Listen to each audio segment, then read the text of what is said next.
नमस्कार दोस्तों, एक बार मैं फिर से स्वागत करता हूं आप सभी लोगों का आपका अपने YouTube चैनल गुरुवर जी के में। जी हाँ, तो मैं हूं अंकित और आप लोगों का फिर से स्वागत करता हूं।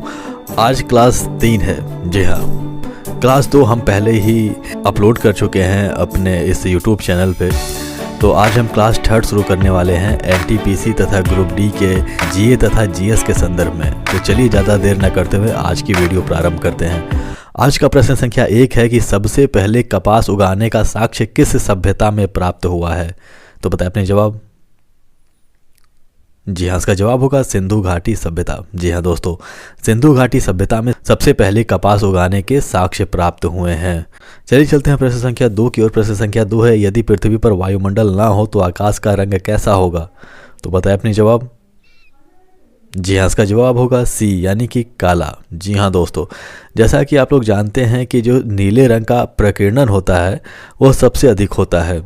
आप लोग जानते हैं कि जो सूर्य का प्रकाश होता है वो श्वेत रंग का होता है, लेकिन वह 7 रंगों से मिलकर बना होता है।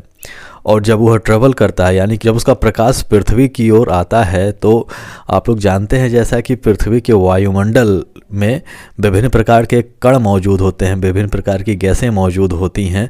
तो जब वह ट्रेवल करता है तो उसमें फैलाव आता है, यानी कि उन सभी कलरों में फैलाव आता है, लेकिन सबसे ज़्यादा फैलाव जो होता है वह नीले रंग में होता है। और यही कारण होता है कि जब हम पृथ्वी से आकाश की ओर देखते हैं, ऊपर की ओर देखते हैं, तो हमें आकाश का जो रंग है वह नीला नज़र आता है। चलिए चलते हैं प्रश्न संख्या 3 की ओर। प्रश्न संख्या 3 है, भारत में सबसे ज़्यादा कौन सी मिट्टी पाई जाती है? तो बताएं अपने जवाब।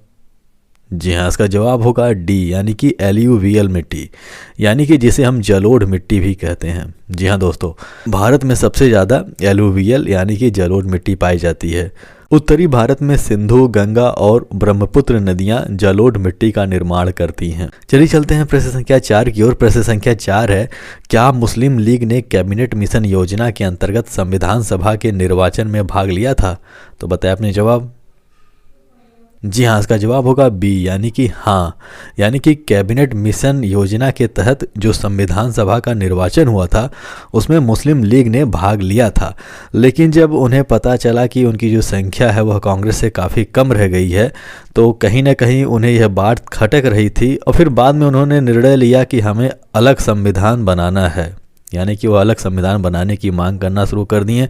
और बाद में इसे यही कारण था कि बाद में धीरे धीरे जिन्ना के जिद के कारण भारत और पाकिस्तान 2 देश अलग अलग बनाए गए।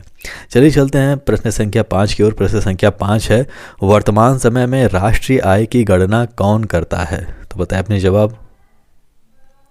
जी हाँ, इसका जवाब होगा सी यानी कि केंद्रीय सांख्यिकी संगठन, यानी कि CSO, जिसे हम कहते हैं द सेंट्रल स्टैटिस्टिक्स ऑफिस। यही संस्था है जो वर्तमान समय में भारत की राष्ट्रीय आय की गणना करती है। चलिए चलते हैं प्रश्न संख्या 6 की ओर। प्रश्न संख्या 6 है, सबसे अधिक विशिष्ट ऊष्मा किसकी होती है? तो बताएं अपने जवाब। जी हाँ, इसका जवाब होगा बी यानी कि जल की। चलिए हम जान लेते हैं विशिष्ट ऊष्मा के बारे में। तो 1 ग्राम वस्तु में 1 डिग्री सेल्सियस ताप परिवर्तन करने के लिए लगी ऊष्मा उस वस्तु की विशिष्ट ऊष्मा कहलाती है। और ये जो विशिष्ट ऊष्मा होती है वह जल की सबसे अधिक होती है। यानी कि यदि कोई वस्तु है या फिर कोई लिक्विड है, अब उसे 1 डिग्री सेल्सियस तक तापमान तक गर्म करना है हम लोगों को। यानी कि मान लीजिए वह 5 डिग्री सेल्सियस है तो उसका तापमान बढ़ाना है, हमें 6 डिग्री सेल्सियस करना है बढ़ाकर। तो इस 5 से लेकर 6 डिग्री सेल्सियस तक बढ़ाने के लिए जितनी ऊष्मा की आवश्यकता होगी, वही जो ऊष्मा होती है वह उस वस्तु की या फिर पर्टिकुलर वस्तु की या फिर पर्टिकुलर लिक्विड की विशिष्ट ऊष्मा कहलाएगी। चलिए चलते हैं प्रश्न संख्या 7 की ओर। प्रश्न संख्या 7 है, हड़प्पा सभ्यता के संपूर्ण क्षेत्र का आकार किस प्रकार है? तो बताएं अपने जवाब। जी हाँ, इसका जवाब होगा डी यानी कि त्रिभुजाकार। जी हाँ, यानी कि जो हड़प्पा सभ्यता का संपूर्ण क्षेत्र का आकार है वह त्रिभुजाकार है। प्रारंभिक अवस्था में जब हड़प्पा सभ्यता की खुदाई की गई तो इसके आकार का कोई ज्ञान नहीं था, लेकिन जब जैसे जैसे इसके क्षेत्र में विस्तार आया और विभिन्न नगरों का जब खोज होना प्रारंभ हो गया, तो ये पाया गया कि एक छोर पे काफ़ी चौड़ा है और दूसरे छोर पर धीरे धीरे करते हुए ये पतला होता जाता है, जो कि एक त्रिभुजाकार आकृति का निर्माण करता था। चलिए चलते हैं प्रश्न संख्या 8 की ओर। प्रश्न संख्या 8 है, निम्न में से कौन सी नदी पश्चिपाद डेल्टा का निर्माण करता है? तो बताएं अपने जवाब। जी हाँ, इसका जवाब होगा सी, यानी कि मिसिसिपी नदी। जी हाँ, उत्तरी अमेरिका में बहने वाली यह नदी है और यह मैक्सिको की खाड़ी में जाकर मिलती है। अब सबसे पहले हम डेल्टा की बात कर लेते हैं। तो जो डेल्टा होती है वह जहाँ पे समुद्र, यानी कि जहाँ पे जो नदी होती है वह समुद्र में जाकर जहाँ मिलती है उस स्थान पे डेल्टा का निर्माण होता है। अब होता यह है कि जब नदियाँ अपने उद्गम स्थान से चलती हैं तो काफ़ी तेज़ वेग में होती हैं, लेकिन जब वो अपना मध्य दूरी तय कर लेती हैं तो वहाँ पे धीरे धीरे उनका वेग में कमी आती है, और जब जहाँ पे उनका संगम होता है किसी समुद्र में या फिर किसी झील में, तो वहाँ पे वेग बिल्कुल कम हो जाता है। लेकिन जो नदियाँ अपने साथ बहाकर विभिन्न प्रकार की मिट्टियाँ, खनिज पदार्थ, लवण आदि जो अपने साथ ढो के ले जाती हैं समुद्र तक, तो समुद्र के आसपास जब वो पहुँचती हैं तो वहाँ पे उनकी जो गति होती है वो धीरे हो जाती है, और गति धीरे होने के नाते वो जो अपने साथ मिट्टियाँ लेके चलती हैं वो वहीं पे छोड़ के समुद्र में प्रवेश कर जाती हैं, और इन्हीं मिट्टियों से डेल्टा का निर्माण होता है। अब पक्षीपाद जो डेल्टा होता है, इसमें क्या होता है कि इसमें जो नदियां होती हैं कई भागों में बढ़ जाती हैं, और पक्षी के पंजे के आकार का डेल्टा का निर्माण यहाँ पे होता है, जिसे हम पक्षीपाद डेल्टा कहते हैं। चलिए चलते हैं प्रश्न संख्या 9 की ओर। प्रश्न संख्या 9 है, कृषि के लिए फसल चक्र का क्या महत्व है? तो पता है अपने जवाब।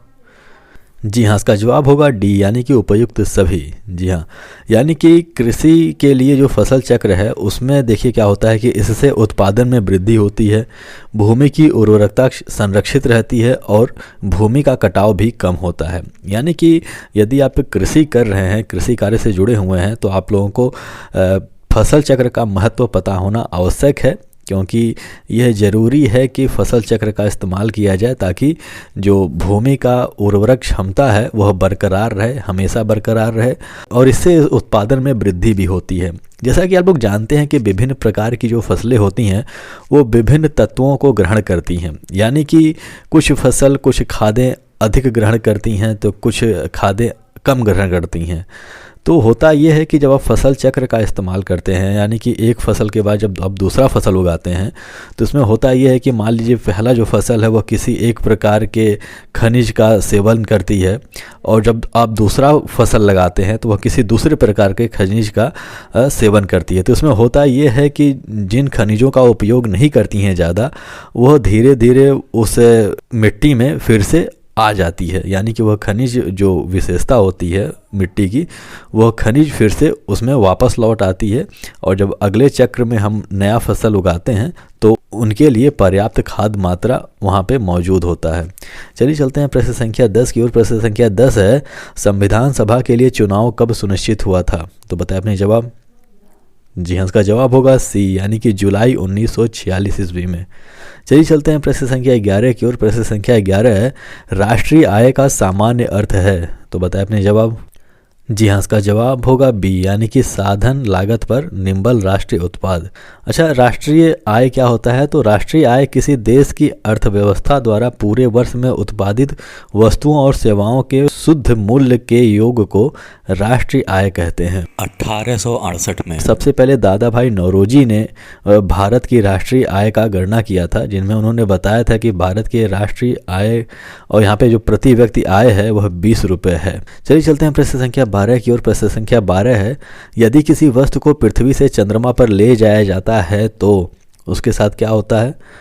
आपको जवाब देना है, बताइए अपने जवाब। जी हाँ, इसका जवाब होगा बी, यानी कि भार बदल जाता है लेकिन द्रव्यमान समान रहता है। जैसे कि पिछले कक्षाओं में मैंने बताया था कि जो वस्तु का भार होता है उसमें हमेशा परिवर्तन आता रहता है, यह उस पर निर्भर करता है कि किसी स्थान का गुरुत्वाकर्षण कितना है, लेकिन द्रव्यमान में कोई परिवर्तन नहीं होता है।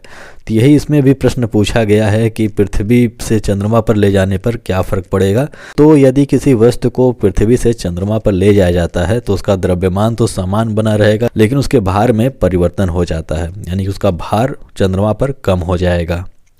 चलिए चलते हैं प्रश्न संख्या 13 की ओर। प्रश्न संख्या 13 है, सुरकोटदा किस लिए प्रसिद्ध है? तो बताएं अपने जवाब। जी हाँ, इसका जवाब होगा बी, यानी कि घोड़े के हड्डियों के अवशेषों के कारण सुरकोटदा प्रसिद्ध है। देखिए, प्रारंभिक अवस्था में ये लगता था कि जो हड़प्पा सभ्यता है वहाँ के लोग जो हैं वो घोड़ों से अपरिचित हैं, यानी कि वह घोड़ों के बारे में नहीं जानते थे। लेकिन जब बाद में खोज हुई तो सूरकोटदा से घोड़े की हड्डियों के अवशेष प्राप्त हुए, जिससे यह बात सिद्ध हो जाता है कि हड़प्पा सभ्यता के लोग जो थे वह घोड़ों से परिचित थे। हाँ, ये अलग बात है कि घोड़ों के अवशेष बहुत कम प्राप्त हुए हैं, जिससे यह माना जा सकता है कि वहाँ के जो लोग हैं घोड़ों का प्रयोग बहुत कम किया करते थे। लेकिन ऐसा भी कहना सही नहीं होगा कि वह घोड़े से बिल्कुल अपरिचित थे। चलिए चलते हैं प्रश्न संख्या 14 की ओर। प्रश्न संख्या 14 है, सेरी कल्चर किस उत्पाद से संबंधित है? तो बताएं अपने जवाब। जी हाँ, इसका जवाब होगा बी, यानी कि रेशम। यानी कि रेशम बनाने के लिए रेशम के कीटों का जो पालन किया जाता है वह सेरी कल्चर कहलाता है। चलिए चलते हैं प्रश्न संख्या 15 की ओर। प्रश्न संख्या 15 है, खरीफ फसल की बुआई किन महीने में की जाती है? तो बताएं अपने जवाब। जी हाँ, इसका जवाब होगा ए, यानी कि जून जुलाई में। यानी कि जो खरीफ की फसल होती है उसके लिए पर्याप्त जल की आवश्यकता होती है, और आप लोग को पता है कि जून जुलाई के बाद यानी कि जुलाई से वर्षा का मौसम प्रारंभ हो जाता है। भारत में मानसूनी बारिश जो होती है वह जुलाई से लेकर अक्टूबर से पहले यानी कि सितंबर तक चलती रहती है, और खरीफ की फसल में सबसे अधिक पानी की आवश्यकता होती है, और यही कारण है कि जो किसान होते हैं वह जून जुलाई में खरीफ की फसल उगा देते हैं। यदि महत्वपूर्ण खरीफ फसलों की बात की जाए तो उसमें धान हो गया, मक्का, ज्वार, बाजरा, मूंगफली, गन्ना, सोयाबीन, जूट, सन, कपास, ये सभी खरीफ फसल के अंतर्गत आते हैं। चलिए चलते हैं प्रश्न संख्या 16 की ओर। प्रश्न संख्या 16 है, संविधान सभा का चुनाव किस आधार पर किया गया था? तो बताएं अपने जवाब। जी हाँ, इसका जवाब होगा डी, यानी कि वर्गीय मताधिकार के आधार पर। चलिए चलते हैं प्रश्न संख्या 17 की ओर। प्रश्न संख्या 17 है, किसी विदेशी दूतावास द्वारा भारत में की गई खरीदारी निम्न में से किसके अंतर्गत की जाती है? तो बताएं अपने जवाब। जी हाँ, इसका जवाब होगा डी, यानी कि भारत से उस देश को निर्यात। जी हाँ दोस्तों, यदि कोई विदेशी दूतावास जो भारत में है और वह भारत से कोई सामान खरीदती है तो वो जो है भारत से उस देश को निर्यात के संदर्भ में ही गिना जाएगा। यानी कि ऐसा माना जाएगा कि वह जो देश है इस फला वस्तु को भारत से निर्यात करके अपने देश ले जा रही है। चलिए चलते हैं प्रश्न संख्या 18 की ओर। प्रश्न संख्या 18 है, किस कारण आकाश का रंग नीला प्रतीत होता है? तो बताएं अपने जवाब। जी हाँ, इसका जवाब होगा सी, यानी कि प्रकीर्णन के कारण। जैसा कि हमने पिछले कक्षाओं में ये इसके बारे में चर्चा की थी कि जो नीला रंग होता है उसका जो प्रकाश का प्रकीर्णन होता है यानी कि उसका जो फैलाव होता है वो सबसे अधिक होता है, और यही कारण होता है कि जब हम पृथ्वी से आकाश की तरफ देखते हैं तो आकाश का रंग नीला दिखाई देता है।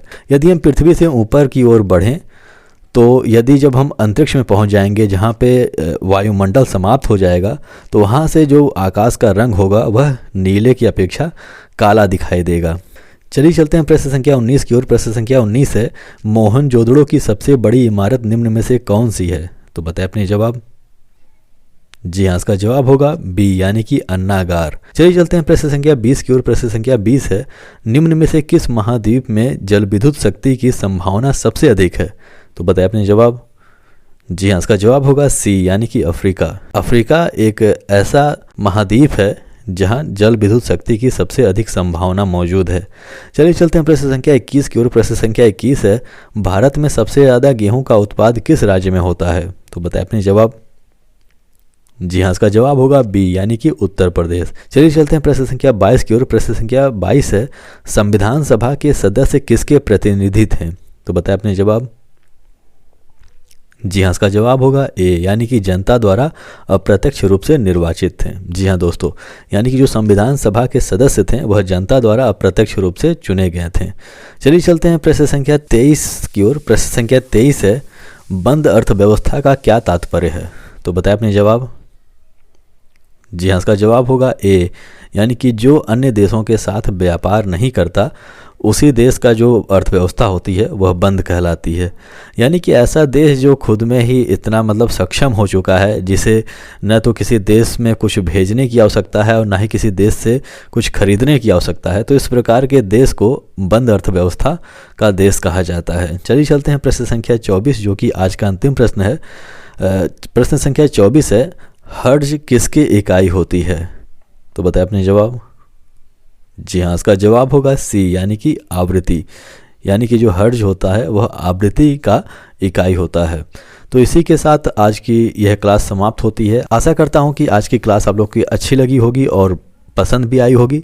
यदि अच्छी लगी तो इसे लाइक कर दीजिएगा और हमारे चैनल को सब्सक्राइब कर दीजिए और बेल आइकन भी प्रेस कर दीजिए, ताकि जब हम क्लास 4th लेकर आएँ तो उसकी जानकारी आपको हो सके। तो हमारे साथ बने रहने के लिए बहुत बहुत धन्यवाद। मिलते हैं अपने अगले वीडियो में।